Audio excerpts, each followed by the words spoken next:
ஜல்லிக்கட்டுக்கு ஆதரவாகவும் அலங்காநல்லூரில் இளைஞர்கள் கைது செய்யப்பட்டதை கண்டித்தும் தமிழகம் முழுவதும் பல்வேறு இடங்களில் போராட்டங்கள் நடைபெற்று வருகின்றன. அந்த வகையில் சென்னை மெரினா கடற்கரையில் தற்போது போராட்டம் நடைபெற்று வருகிறது. அந்த நேரடி காட்சிகளை தற்போது நாம் பார்க்கலாம். இதுகுறித்து பேசுவதற்காக நம்முடைய தலைமை செய்தியாளர் மகாலிங்கம் பொன்னுசாமி இணைப்பில் இருக்கிறார். அவரிடம் பேசலாம். மகாலிங்கம், தற்போது அந்த போராட்டம் எந்த நிலையில இருக்கு? அங்க எந்த மாதிரி சூழல் நிலவுது? கைது செய்யப்பட்ட 240 பேர்ல 12:30 மணி அளவில் 38 பேர் விடுவிக்கப்பட்டிருக்காங்க. இந்த விஷயம் அங்க இருக்கிறவங்களுக்கு தெரியுமா? அவங்க இதை எப்படி பாக்குறாங்க? வேதவள்ளி மெரினாவில் தற்பொழுது போராட்டம் மிகவும் வீரியமாக நடந்து வருகிறது என்றுதான் சொல்ல வேண்டும். விவேகானந்தர் இல்லத்திற்கு எதிரில் நூற்றுக்கணக்கான மாணவர்கள் குவிந்திருக்கிறார்கள். கூட்டமாக இன்னும் சாரசாரையாக வந்து கொண்டே இருக்கிறார்கள். இந்த போராட்டத்திற்கு சினிமா துறை சார்ந்தவர்கள், அரசியல்வாதிகள் என பல தரப்பிலும் ஆதரவு தெரிவித்திருக்கிறார்கள். ஆனால் இந்த போராட்டத்தில் ஈடுபட்டுக் கொண்டிருக்கும் மாணவர்கள், அரசியல்வாதிகள் யாரும் வர வேண்டாம், அரசியலில் கலக்கக்கூடாது என்ற ஒரு முழக்கத்தை தொடர்ந்து முன்வைக்கிறார்கள். போராட்ட களத்தில் இருக்கும் இளைஞர்கள் சொல்லுவது பீட்டாவை உடனடியாக தடை செய்ய வேண்டும் என்ற ஒரு வலுவான முழக்கத்தை முன்வைக்கிறார்கள். இன்னொரு பக்கம் ஜல்லிக்கட்டு கட்டாயம் நடத்தப்பட வேண்டும், அது வீர விளையாட்டுகளில் ஒன்று, எனவே அவசர சட்டம் பிறப்பிக்கப்பட வேண்டும் என்ற ஒரு வலியுறுத்தலை தொடர்ந்து முன்வைத்து வருகிறார்கள்.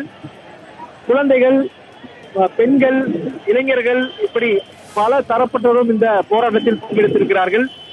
மிகவும் உணர்ச்சி வயப்பட்ட நிலையில் அவர்கள் கோஷமிட்டு வருவதை பார்க்க முடிகிறது.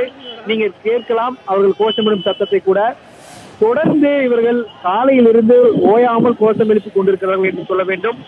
இடையில் அடுத்த கட்டமாக இந்த போராட்டத்தை எப்படி முன்னெடுத்து செல்வது என்பது குறித்து பேசுவதற்காக மே 17 இயக்கத்தை சார்ந்த முக்கியமான நிர்வாகிகள் வந்து இளைஞர்கள் முன்பு பேசினார்கள். அப்பொழுது திருமுருகன் காந்தி பேசிய பொழுது, இது வெறும் வெற்று கோஷமாக இருந்துவிடக்கூடாது, சமூக வலைதளங்கள் மூலமாக ஒன்றிணைந்து தற்பொழுது ஜல்லிக்கட்டுக்காக மாணவர்களுக்கு சேர்த்து போராட்டம் செய்து வருகிறார்கள்.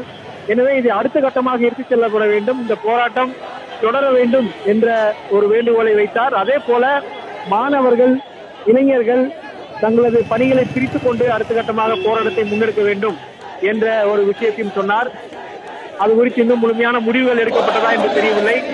காவல்துறை பொறுத்தவரைக்கும் இங்கு 200க்கும் மேற்பட்ட காவல்துறையினர் பாதுகாப்பிற்காக நிறுத்தப்பட்டிருக்கிறார்கள்.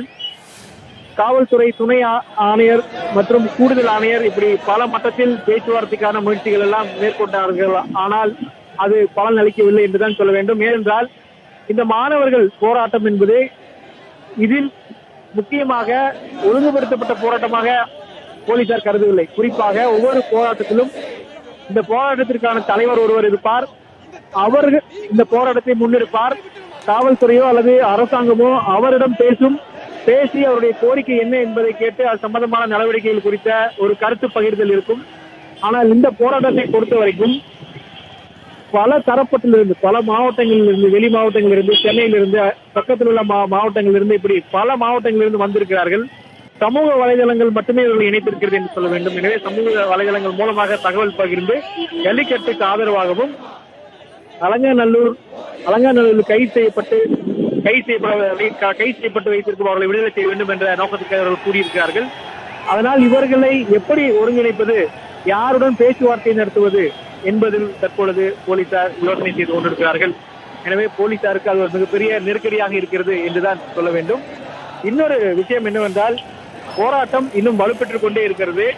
தொடர்ந்து இளைஞர்களும் இந்த பகுதிக்கு வந்து கொண்டிருக்கிறார்கள். பல்வேறு மாணவ அமைப்பை சார்ந்தவர்களும் இந்த போராட்டத்தில் பங்கெடுத்துக் கொண்டிருக்கிறார்கள் என்றுதான் சொல்ல வேண்டும். எனவே போராட்டம் இன்று மாலை வரைக்கும் செல்வதற்கான வாய்ப்புகள் அதிகமாக இருக்கிறது.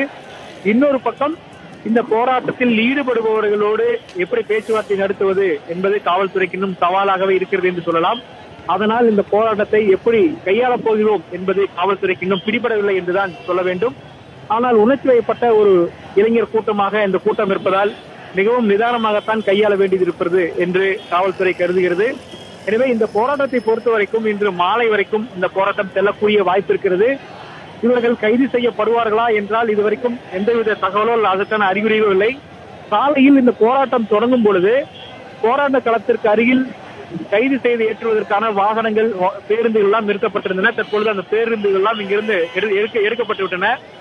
எனவே அடுத்த கட்டமாக என்ன செய்ய போகிறார்கள் காவல்துறையினர், போராட்டத்தில் ஈடுபட்டிருப்பவர்கள் என்ன திட்டமிட்டிருக்கிறார்கள் என்பதெல்லாம் மாலை வேளையில் தான் தெரிய வரும் என நாம் பார்க்கலாம்.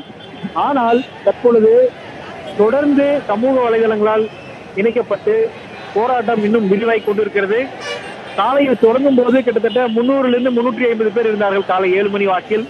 தற்பொழுது 2000 - 3000 பேர் வரைக்கும் குவிந்திருக்கிறார்கள் என்று சொல்ல வேண்டும். தொடர்ந்து மெரினாவில் தற்பொழுது விவேகானந்தர் இல்லத்திற்கு எதிரே அமர்ந்து போராட்டத்தில் ஈடுபட்டார்கள். தற்பொழுது அதிலிருந்து நேராக மெரினாவினுடைய சாலை, அதாவது மெரினாவினுடைய நடைபாதை முழுவதும் அமர்ந்திருக்கிறார்கள்.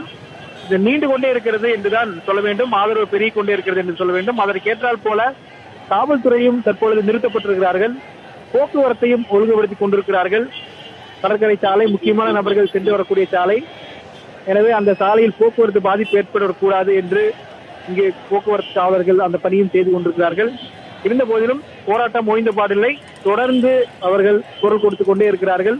ஜல்லிக்கட்டு நடத்தும் வரை நாங்கள் ஓய மாட்டோம் என்ற குரலை இளைஞர்கள் தொடர்ந்து முழக்கமாக முன்வைத்து வருகிறார்கள். வேதவள்ளி, மகாலிங்கம், ஆயிரக்கணக்கில் கட்சி சார்பின்றி இளைஞர்கள் தன்னெழுச்சியா இந்த போராட்டத்தில் ஈடுபட்டு இருக்காங்க. இன்னைக்கு காலையில இருந்து நடக்கக்கூடிய இந்த போராட்டத்துல திரைத்துறை பிரபலங்கள், யாராவது முக்கியமான பிரமுகர்கள் அந்த போராட்டத்தில் கலந்துக்கிட்டாங்களா? செய்தியாளர்களை சந்திச்சாங்களா? அப்படி சந்திச்சா அவங்க என்ன கருத்தை முன் வச்சாங்க? தம்பி, குறிப்பாக இந்த போராட்டத்தில் TR விஜயராஜேந்தர் பங்கேற்றார். அதே போல மயில்சாமி பங்கேற்றார். கவிஞர் சிநேகன் பங்கேற்றார். இப்படி திரைத்துறையினர் சார்ந்தவர்கள் பங்கேற்றிருந்தாலும் அவர்களுடைய ஆதரவை மாணவர்கள் பெற்றுக் கொண்டார்கள். ஆனால் அரசியல் தலைவர்கள் அவர்கள் ஆதரவை தெரிவிப்பதற்கான முயற்சிகளை மேற்கொண்டார்கள். ஆனால் அதை மாணவர்கள் வரவேற்கவில்லை என்றுதான் சொல்ல வேண்டும். எதிர்க்கட்சி தலைவரும் திமுகவினுடைய செயல் தலைவருமான மு.க. ஸ்டாலின் மாணவர்களை சந்திப்பதற்காக காலை வந்தார். ஆனால் அப்பொழுது அவருக்கு எதிராக மாணவர்கள் கோஷம் எழுப்பினார்கள். மாணவர்கள் அமர்ந்து போராட்டம் செய்யக்கூடிய இடத்திற்குள் நுழைவதற்கு எதிர்க்கட்சி தலைவரும் துணை எதிர்க்கட்சி தலைவரும் முயற்சி செய்தார்கள். ஆனால் மாணவர்கள் உள்ளே வர வேண்டாம் என்ற வேண்டுகோளை முன்வைத்தார்கள். எனவே அவர்கள் அங்கிருந்து வெளியேறினார்கள். அப்பொழுது மு.க. ஸ்டாலின் பேட்டி கொடுத்தார். தை மாதம் முடிவதற்குள்ளாவது, பொங்கல் மாதமான தை மாதம் முடிவதற்குள்ளாவது ஜல்லிக்கட்டு போட்டியை நடத்த மத்திய மாநில அரசுகள் உடனடியாக முடிவு செய்ய வேண்டும். அதற்கான ஏற்பாடுகளை செய்ய வேண்டும். அதற்கு இந்த போராட்டம் ஒரு அழுத்தமாக இருக்கும். இந்த போராட்டத்திற்கு திமுகவின் ஆதரவு என்றும் இருக்கும் என்ற ஒரு பேட்டியை கொடுத்தார். அதே போல நடிகர்களும் முக்கியமான தகவலை பேட்டியாக கொடுத்தார்கள். குறிப்பாக இது மிக முக்கியமான கவனிக்கப்பட வேண்டிய பிரச்சனை, தமிழர்களுடைய பிரச்சனை, தமிழருடைய குரல். எனவே இதில் இளைஞர்கள் முன்னின்று போராட்டம் நடத்துவதை வரவேற்பதாக அவர்கள் சொன்னார்கள். எனவே போராட்டத்திற்கு ஆதரவு பலரது தரப்பிலும் அதிகரித்து வருவதை பார்க்க முடிகிறது. சமூக வலைதளங்கள் மூலமாக தொடர்ந்து போராட்டம் எங்கெல்லாம் நடைபெற்று வருகிறது என்பதை இளைஞர்கள் அறிந்து கொண்டு அந்தந்த இடங்களில் போராட்டங்களை நடத்தி கொண்டிருக்கிறார்கள். இது ஒரு மிக முக்கியமான விஷயமாக கவனிக்கப்படுகிறது.